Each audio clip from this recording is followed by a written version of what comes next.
Welcome to our next lesson.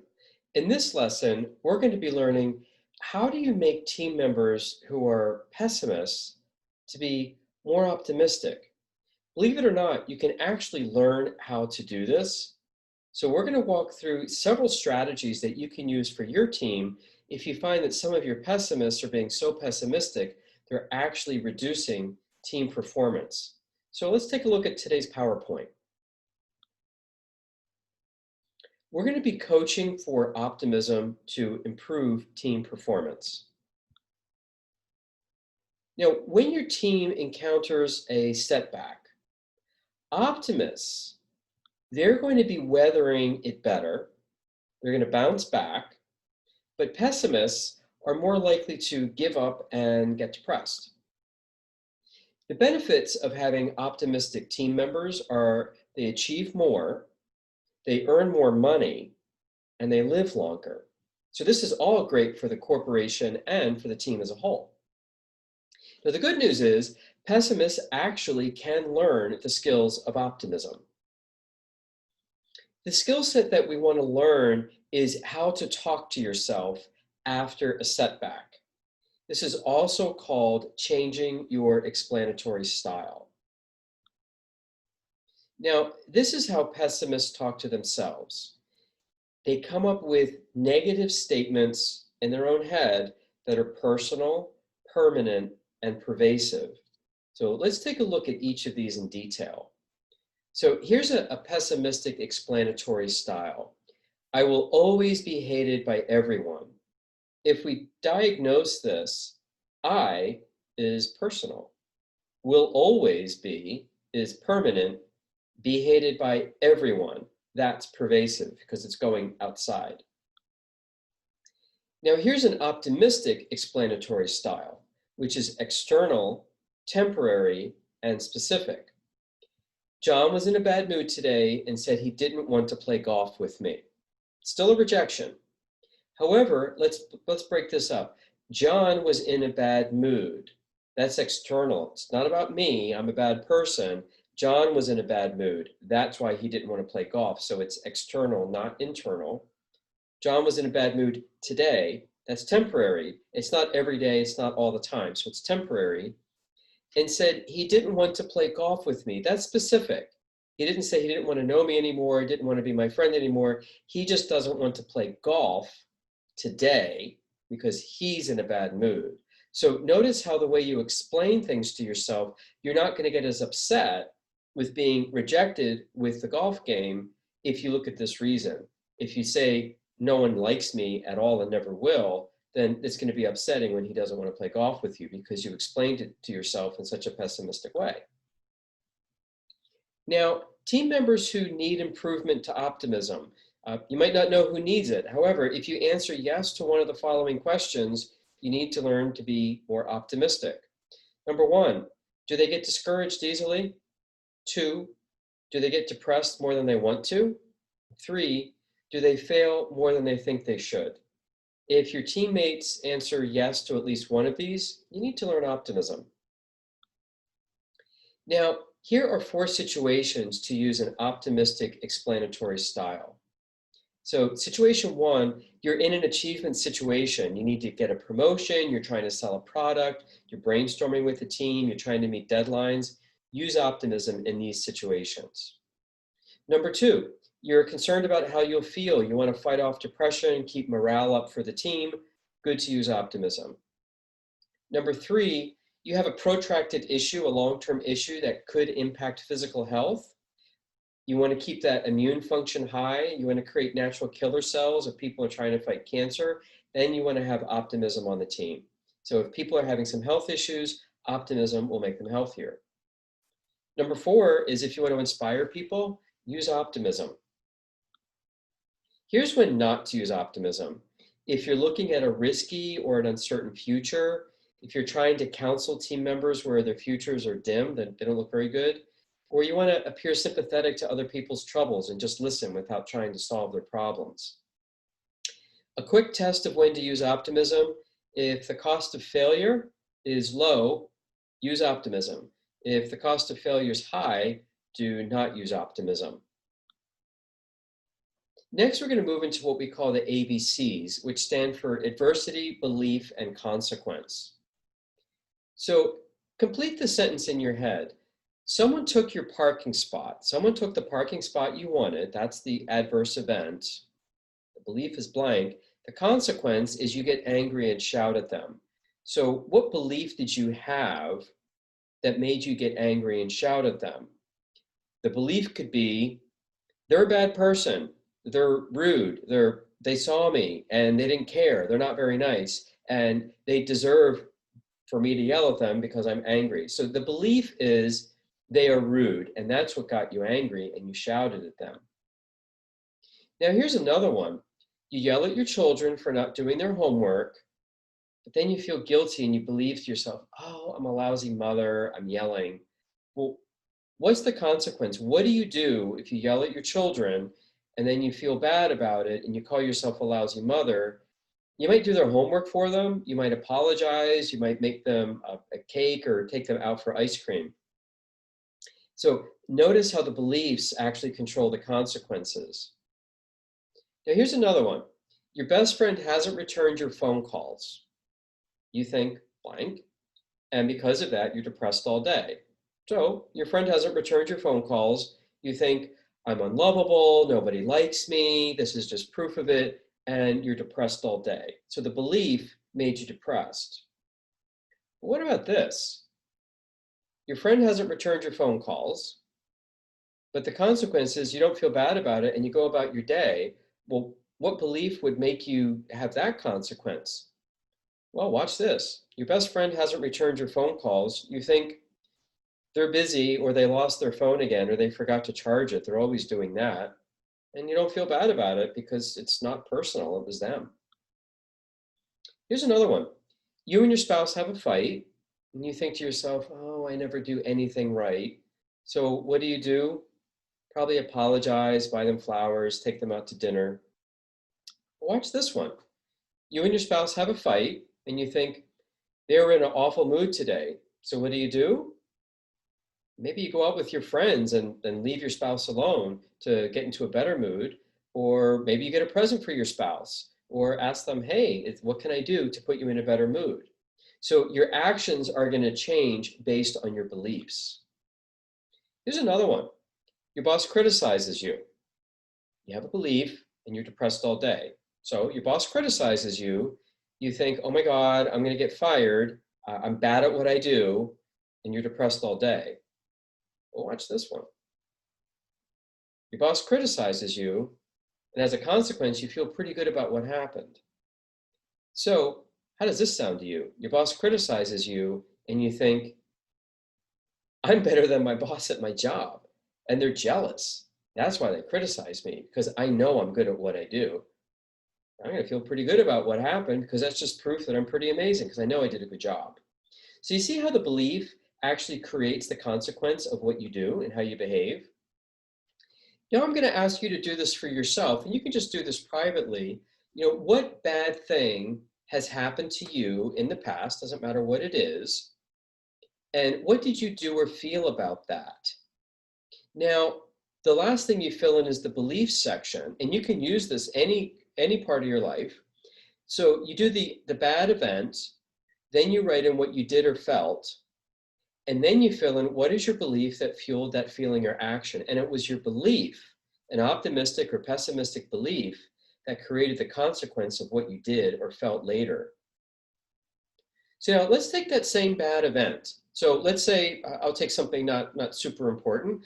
A few weeks ago, I went sailing and I didn't do a very good job. I didn't sail very well.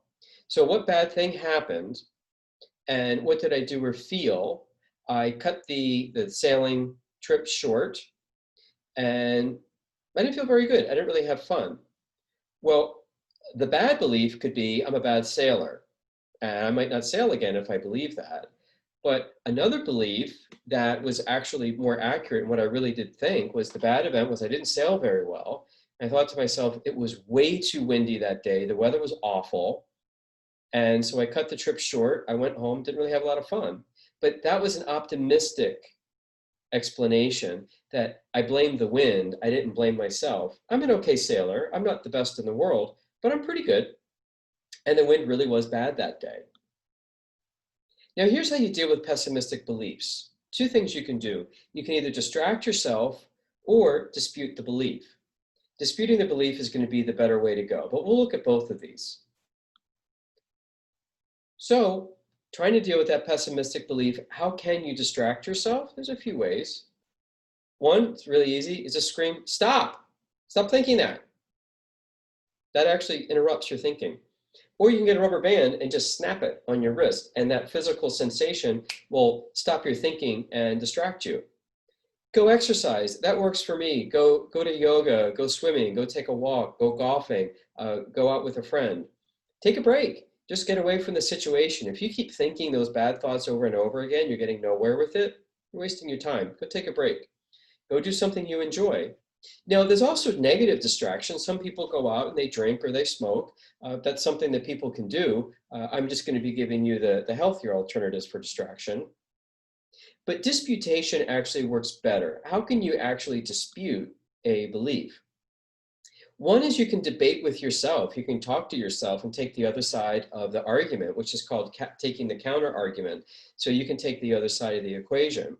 You can also start to explore what are more optimistic, realistic beliefs that you could adopt. So realistic is really important, not just fake ones. They have to be realistic.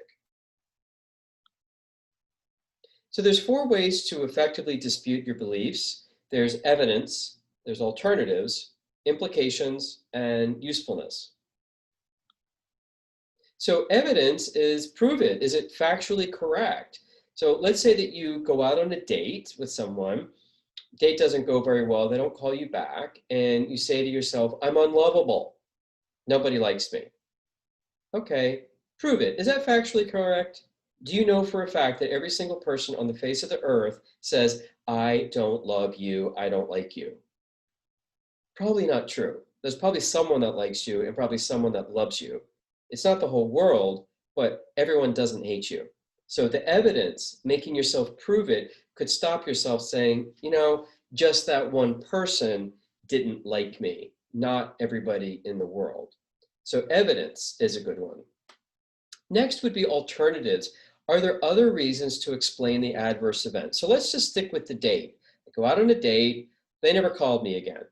And what I could do is look at permanent, pervasive personal explanations, which are very negative. I'll never get a date, I'm totally unlovable. So permanent is I will never get a date. Pervasive would be I'm unlovable, that means everybody in the world. And personal is I'm not lovable. But now what if you changed your permanent explanations to changeable ones, pervasive to specific, and personal to non-personal? What if you said to yourself, that one date, specific, didn't go very well. I'm not going to take someone bungee jumping on my first date again because they really didn't like it. And they looked like they weren't feeling very well. That's probably why they didn't have a good date and didn't call me back.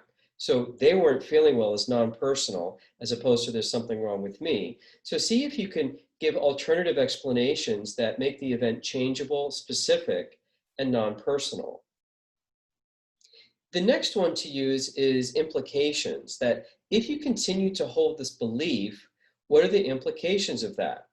Okay, let's go back to the date. My one date didn't work out, they never called me back, I'm unlovable. Or my boss criticized me on something, and I think I'm a lousy worker, I'm about to get fired. What are the implications of holding that belief? If I believe that I'm a bad worker and my boss hates me and I'm going to get fired, I'm probably not going to be that creative. I'm probably not going to be that motivated. I might look for another job, and I probably will get fired because I'm going to be really low energy and not in a good mood to be around. So the implications of holding that negative belief are not going to serve me very well. So I may want to get rid of that because it could be harmful.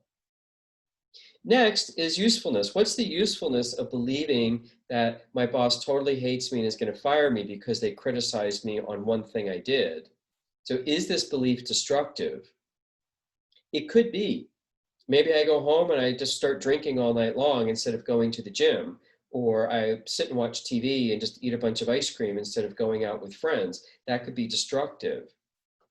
How does this belief serve me? If it doesn't serve you, then it's not useful. So is this belief actually making me a better worker to improve in my boss's eyes? If not, it's not serving you. So the belief could actually cause harm, in which case that could be a catalyst to change the way you think. Maybe another way to think is, my boss is right. I didn't do a good job on that one thing. I'm going to do really good on the next one. And I'm also going to sit down with them and ask them for advice on how I can do even better.